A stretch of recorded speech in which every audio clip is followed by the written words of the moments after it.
This is the Retirement Key Podcast with Justin Dobak, financial advisor of Abish Financial Services. Welcome back to the Retirement Key. I am Casey, and joining me today is my buddy Justin Dobak, financial advisor with Abish Financial Services. Justin, I always have a blast when I get to sit down with you. How you doing? Doing really well. We're both inching closer towards our wedding dates, so we have always a lot to talk about. You way closer than me, buddy. You are in the home stretch. I know. We're in the, we absolutely are. And she hasn't said no yet, so we're A-okay. She's still in. As far as we know, she is still in, so let's not ask any questions. Let's just keep cruising towards that wedding date. All right, well, excited for you to get married, and I'm also excited to have you join me for part 2 of our deep dive into cryptocurrency in retirement. I did last episode with JB. We laid the groundwork defining crypto, discussing the appeal of it, the associated risk, and how financial advisors generally view cryptocurrency. And today, Justin, with you, we're going to get into even more practical things, a more practical approach to crypto, focusing on the how-to and future considerations for crypto. I'm super excited to dive in. But before we do that, I want to remind our listeners that you can always head to theretirementkey.com if you are looking for more resources or ways to get connected with us. Everything you need is right there at theretirementkey.com. All right, Justin, let's jump right in. I talked with JB last episode if and when a small allocation to crypto might make sense for a retirement portfolio. Yep. For those who decide that this is a step that they want to explore, what's the very first practical step that they should take? Where do they even begin to buy cryptocurrency? Because this can feel like a daunting whole new world for a lot of people. Yeah, absolutely. And it's a great question. It's a great start. And, I'm sure JB drove this home, and I'll drive it home again. The first place to start is small. Okay, because we are still talking about, I know they've reached institutional levels at this point, but we're still talking about speculative investments here. All right, so I'll preface the whole conversation with that. Now, where you can start buying crypto, all right, it has become a lot more accessible in recent years than it has in the past. In old days, and I'm saying old days, the early 2010s, right, when crypto was just an up-and-coming thing. It was, borderline a little bit of a laughing stock, right? Yeah. You had to have what we called hard wallets, where we're basically these secure, for lack of a better term, a USB that you simply load your crypto onto, and that is there. You cannot hack it. You cannot digitally steal it physically. Yeah, but there's passwords and everything as well. You had to have one of those in order to hold cryptocurrency. Now we're in the modern world, okay, and they are crypto accounts, big ones, Coinbase, most notably, crypto.com, Kraken. There's a few of those that are very reputable. These offer you a secure platform where you can invest directly into the tokens. So literally owning Bitcoin, literally owning Ethereum, XRP, etc. The other and the most simple is now a lot of days, especially most notably for Bitcoin and Ethereum, we have ETFs out there in the world that you can invest into an IRA, a brokerage account. Now, the drawback to these is you are not owning the physical coin, the physical token, okay? But you are buying into a true trust. So these, iShares Bitcoin, BTC, okay, or IBIT, they are backed by a true reserve of Bitcoin. So the price directly mirrors that. But these ETFs offer very simple access to investing in these coins. But in the ETF world, they are a little bit more far and few than, say, going to Coinbase, crypto.com, Kraken, where you can buy the token directly. You're going to have a lot more options there. Okay, so let's say somebody takes that first step, Justin. They've acquired some cryptocurrency. What are now the different ways to hold it? Could you explain the difference between using an exchange? You mentioned a hardware wallet. Yep. Any other methods out there? I think the security aspect is a major concern for a lot of people. So understanding what their options are is important. Yeah, so, talking about the ETFs, right, exchange storage is the term there, right? They're held in a brokerage account that are on the exchange, right? And that's simple, but with that said, there are there are risks to everything out there in the world, but there are risks to having accounts compromised, just like having a hard wallet or even hot wallets in several of these, true crypto platforms, those accounts can be hacked just like every other account type can be hacked. Brokerage accounts, IRAs, etc. But the problem with owning a lot of these wallets and the true risk of, crypto fraud, right, is if you are caught in a fraudulent transaction with crypto, phishing scam, you name it, crypto in its making has little to no traceability. So generally speaking, if an account is hacked, and if that's a big concern for you, you may want to consider one of those more ultra secure methods of, a true hardware wallet. But what I argue against that is we're always trying to find equilibriums, all right? An equilibrium between safety and security as well as convenience, okay?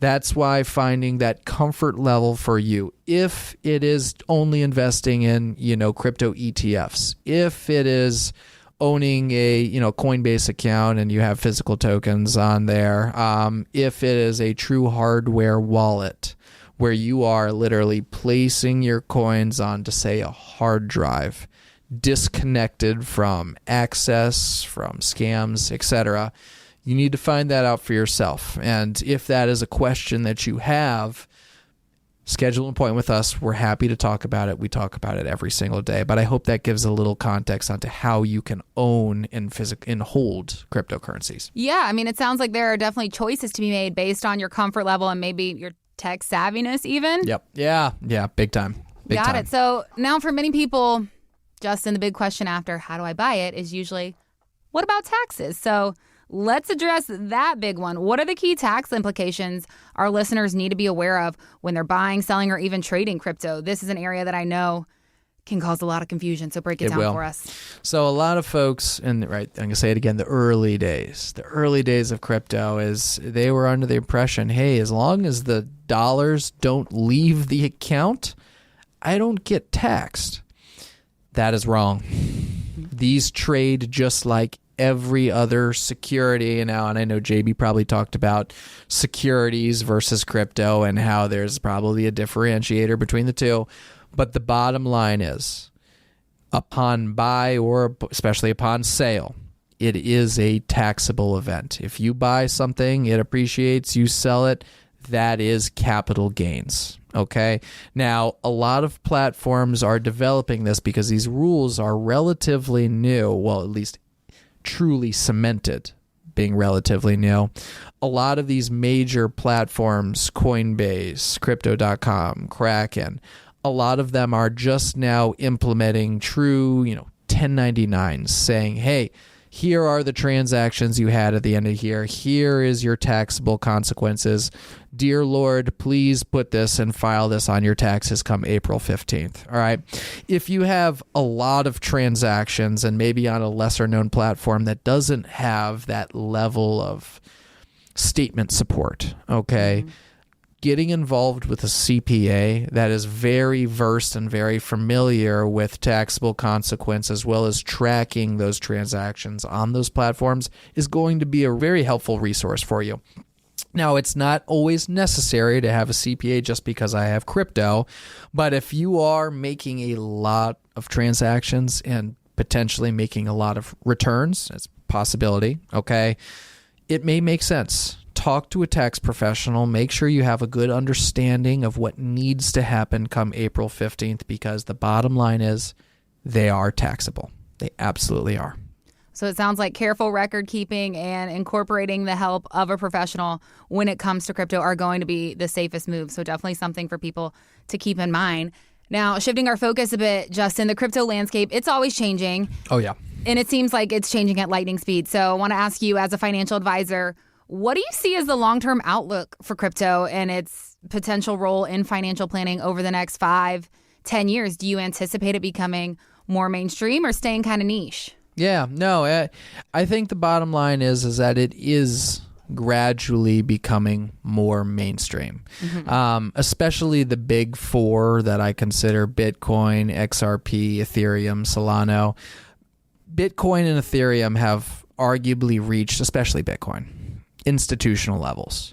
governments are now starting to purchase reserves of Bitcoin. Large institutions are building reserves. The big endowments, colleges, universities, Harvard, right? The famous endowment purchasing a little bit as well. And with that said, there is growing interest. Now, I will back that comment by saying that cryptocurrency for the near to midterm will continue to be a speculative asset. All right. Mm-hmm. This is not a guarantee. This is not a portion of your portfolio where I allocate 2% and in 10 years we're going to be millionaires. That is not the case. It is a possibility. Yes, that's the case with all speculative assets. But I need everyone to understand that while even in retirement planning, right, we are now implementing small portions of cryptocurrencies into portfolios, we're doing that under the basis that we need our clients to understand that at any point in time, those dollars can go poof, right? And we've seen humongous corrections in cryptocurrencies in the past, most notably 2022, right, when Bitcoin hit, I think, $80,000 and then sucked its way all the way back to $20,000 in about 5 months. Mm-hmm. This is the reality out there. But on the flip side, we've seen years where Bitcoin has, 10x'd. So as long as we have a grasp on the fact that it is a speculative investment, mm-hmm. the bottom line is that it is becoming more mainstream. It is becoming institutional. And because of that, it can make sense to allocate a portion of any good retirement portfolio to crypto. Got it. All right, Justin, we have covered a lot over these 2 episodes, from the basics to practical steps to future outlooks. So to wrap things up, what would you say is the most important piece of advice for a retiree or a near retiree who is curious about crypto? What's the most important takeaway from our conversation that you want to leave our listeners with? Follow your curiosity, right? If you're asking questions about it, there's probably a good reason you are. It may or may not make sense to allocate a portion of your portfolio to cryptocurrencies, but have a conversation with a professional.